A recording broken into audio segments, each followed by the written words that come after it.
நான் யார் தெரியுமா? மே மாதம் லீவ் எப்படி போகுது எல்லாருக்கும்? நிறைய பேர் வீட்டுக்கு ரிலேட்டிவ்ஸ் வந்திருப்பாங்க. வேலை அதிகமாக இருக்கும். கிச்சனில் அடுப்புக்கிட்டேயே நிற்கிற மாதிரி இருக்கும். சிங்க்கு ஃபுல்லாக பாத்திரமா இருக்கும். வாஷிங் மிஷினும் ஓடிக்கிட்டே இருக்கும்.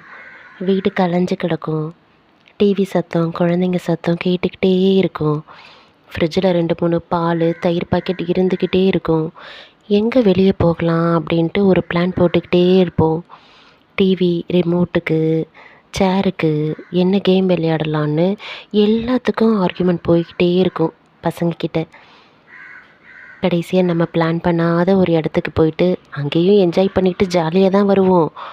ஆனால் எல்லோரும் ஊருக்கு கிளம்புனதுக்கப்புறம் வீடு அமைதியாக காலையிலே சமைச்சு முடிச்சு, கிச்சன் நீட்டாக, சிங்க்கு க்ளீனாக, டிவியில் மொபைலில் இருந்து வர சவுண்டு, பக்கத்து வீட்டில் இருந்து மட்டுமே வரும் பேச்சு குரலை கேட்டுக்கிட்டு அடுத்த வருஷம் லீவுக்காக காத்திருக்கும் அன்பு அத்தைதான் நான்.